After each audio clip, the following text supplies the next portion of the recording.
Was going off-grid in the Philippines worth it? It's been almost 6 years being here in Siargao Island.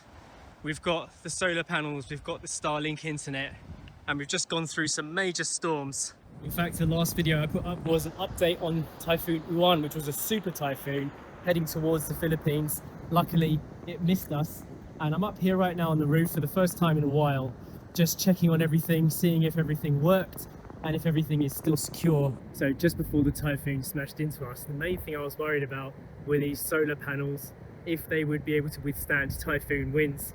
Now, we had all of this set up, fitted, after the super typhoon that hit Siargao in 2021, Typhoon Odette, and the installer, who is local to this area, said that all of this should be super solid. It should be able to withstand super typhoon winds, hopefully. It's worth noting that all of this kit was fitted like almost 5 years ago, and I do very little maintenance up here. I very rarely come up to the roof even to clean them, because the angle at which they're fitted, the rain cleans most of it away.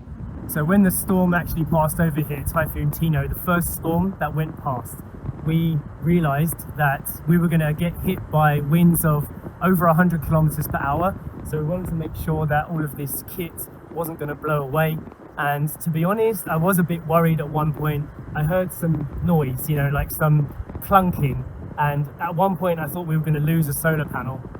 When I came up to check later, I think what had actually happened was some coconuts or maybe some branches had fallen onto the roof and made that noise, because everything up here looks like it hasn't moved for the last 5 years. So I'm really pleased with this setup. And I will say, getting solar panels here in the Philippines is 100% worth it. Just these 15 panels on this roof supply all the power we need for 3 air conditioners, electric shower, coffee machines, ovens, air fryers, everything. You know, anything that you could possibly think of, hair dryer, fridges, the stuff that people think are high energy, low energy, it powers the whole house, especially on a sunny day like this. Absolutely incredible, well worth the money. And I will say as well that we paid around, I think, 650,000 pesos, which was about 9,000 British pounds, or maybe a bit less, about 5 years ago. And this same setup now would probably cost us maybe 30% less, because the cost of batteries has gone down significantly in those 5 years. The solar technology has also reduced in price. So even though we paid a significant amount for it, the amount of money we've saved in electricity bills and the fact that we can just be completely off-grid in an island setup like this is what makes it 100% worth it. Because I've made the effort to come up here, I am actually going to wipe down the solar panels, get rid of some of the dust, but honestly, it doesn't really need it. I mean, look at this, I haven't touched this yet. And keep in mind, and like I said, I have not cleaned these solar panels pretty much the whole time I've been here. I think I've wiped them down once in 5 years. It's got a bit of dust in it. Let me show you. Let's get close. A bit of dust there. Maybe some lizard poo on the flat ones. And I will say that this panel here, this one on the end, is the only one that really is possibly problematic, because it lays completely flat and the water pools on this corner here. The other ones, even these other 4 flat ones, 1, 2, 3, 4, they don't carry any water at all. And these ones, they drip off and they kind of self-clean. So have a look at that. This was something I was worried, not even any dust is coming off. It's just clean. There's a bit of some branches up here, and it's some twiggy things that are stuck on. What's that? Let's get that off. There you go. I mean, I'll just rub this down for a few minutes and pretty much done. So interestingly, I have seen other solar panel videos where they say that pigeons are a problem, birds landing on your solar panels and pooing on them. And luckily where we are, you get crows and ravens and kingfishers and Asian coels, but not much bird poo. And considering, like I said, I don't clean these, this is it. They're good to go.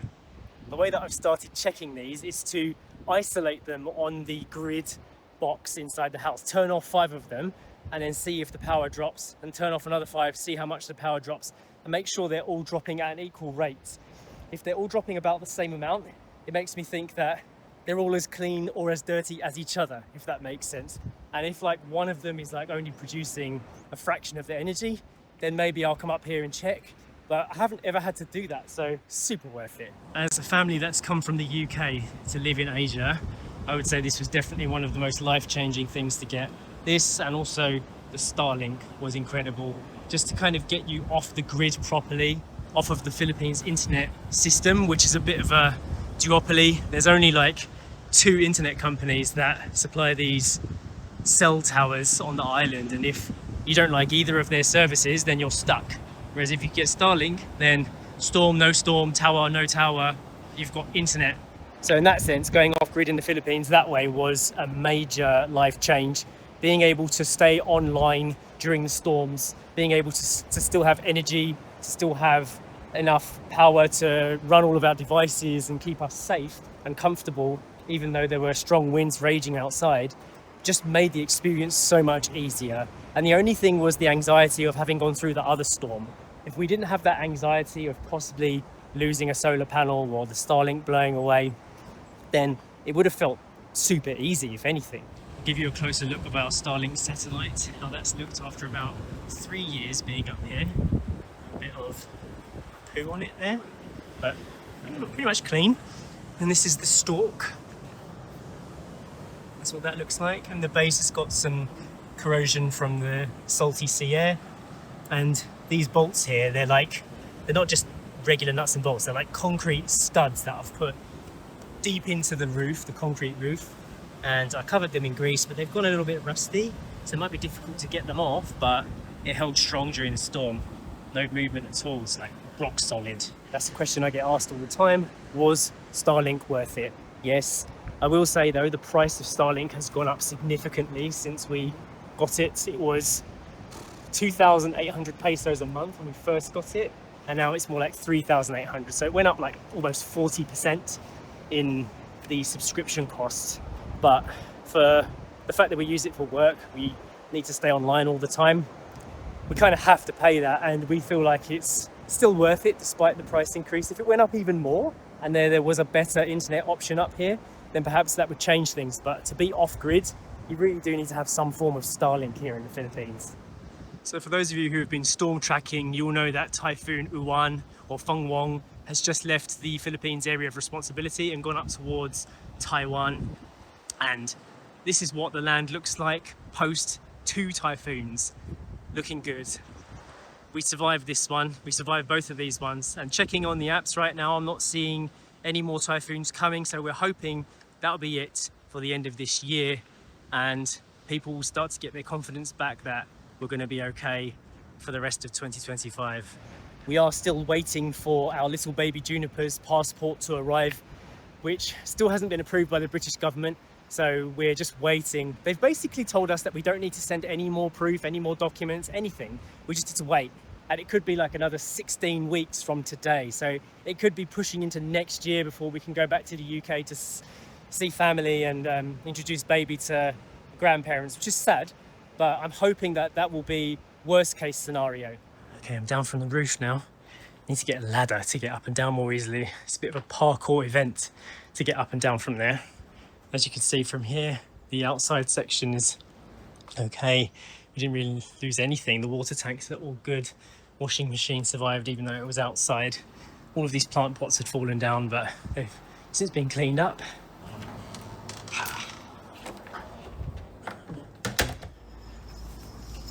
How's the little one? Ah, she's good. Very good. She's been happy in here for quite a while now.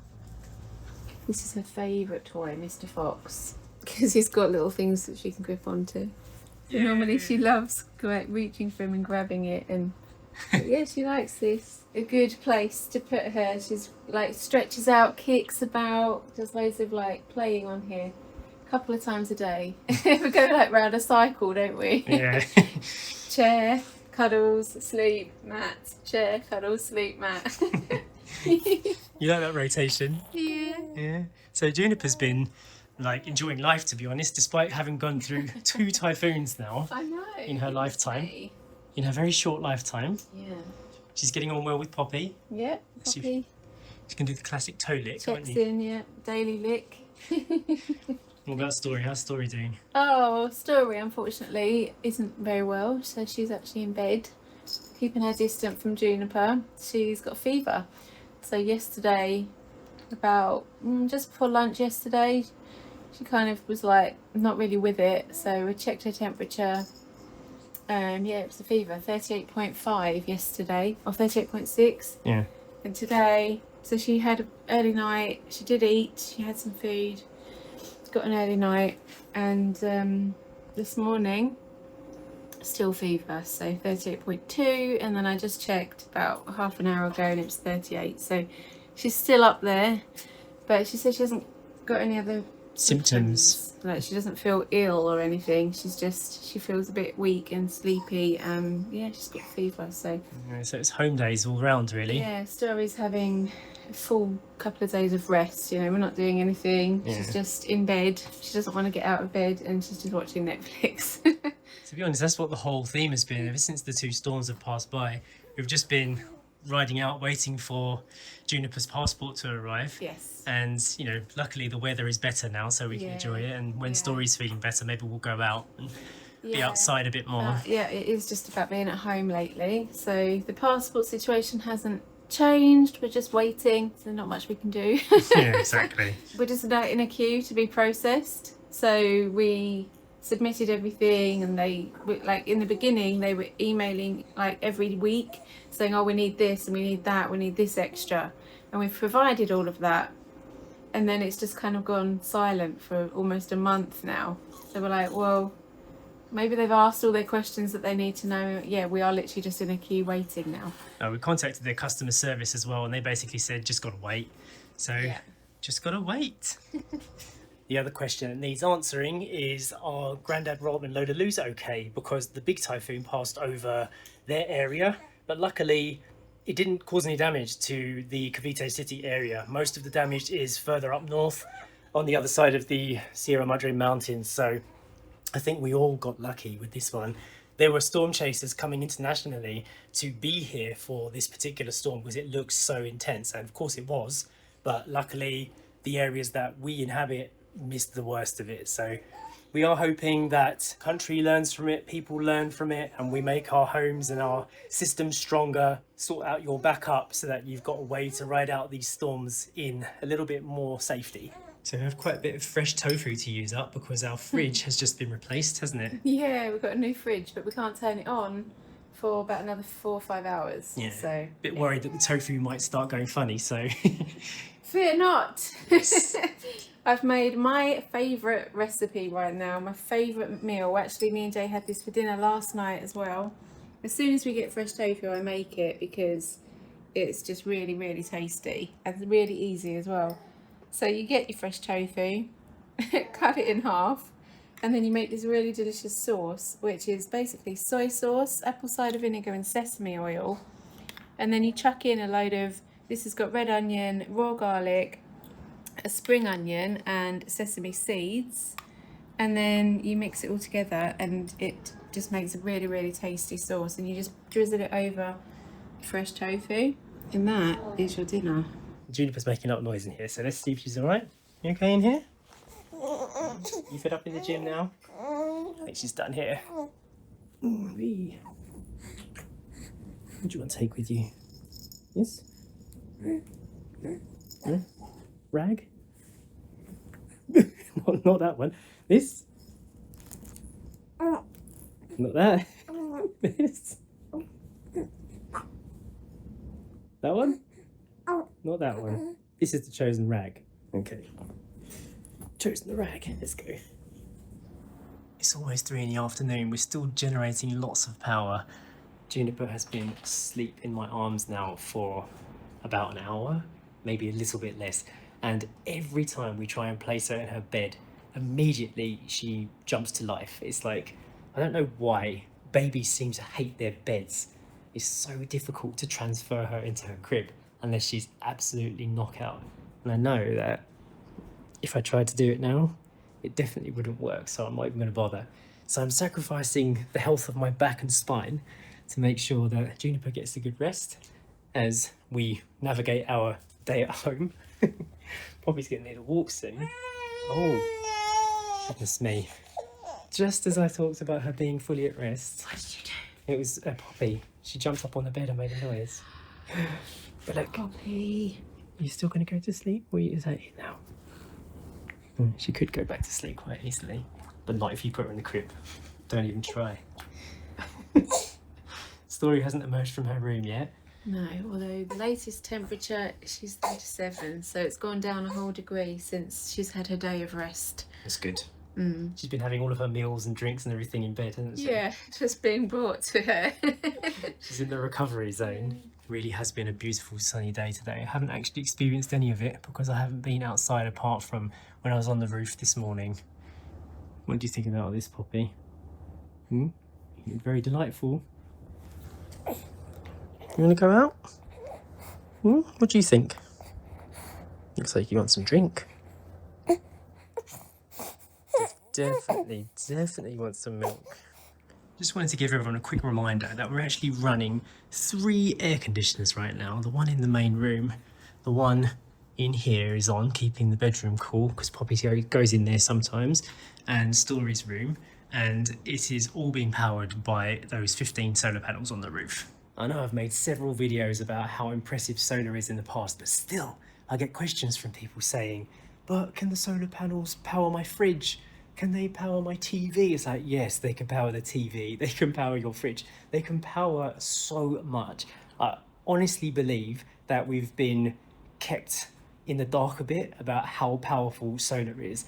And it wasn't until we bought these 15 panels and put them on the roof that I realised how little I knew about off-grid living. So if one thing I've learned from being here in the Philippines is that it's very, very possible to get that kind of sovereignty from the grid, create like your own little safe space where you can have communication and electricity and water, all without having to be connected to a system.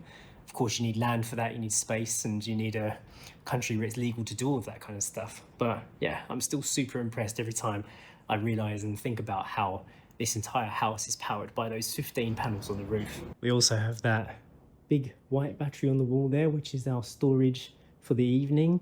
And we have these EcoFlow devices here, which work as more battery storage from the solar. And Poppy's gone to bed. She can't wait any longer. Update. Hello. I've basically been in bed 2 days straight because I have a fever. And yeah, I've basically not been out of bed apart from like going out to brush my teeth for bed and getting ready for bed. And coming out to, I honestly don't know when else. So yeah, I've been in my bed most of the time. February 25 was the first one we've done this year. What is happening here? We just checked Story's growth pattern. Since she got back from Cebu, she's grown 1.25 inches. Juniper is not happy about that. 3 centimetres, or just over 3 centimetres, so a centimetre a month. That is massive, Story. We just messaged you. Growing as fast as Juniper.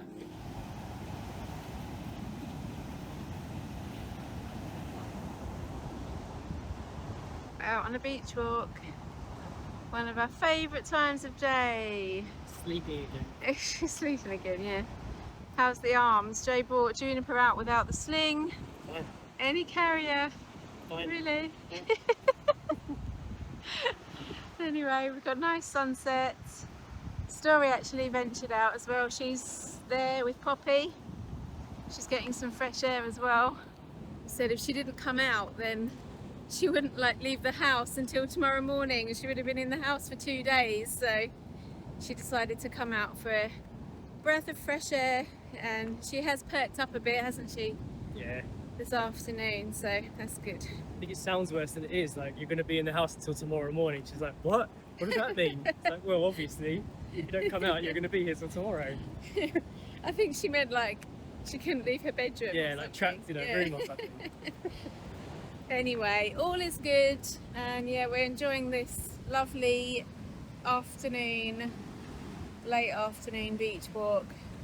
The weather's nice. It's kind of, well, it's hot obviously, but It's a breeze. there's a breeze and the sun is over on the other side of the hills now, so we're not getting the direct sun. So it's a really nice time to be out on the beach, nice and shaded, all getting some exercise and some air. It's nice.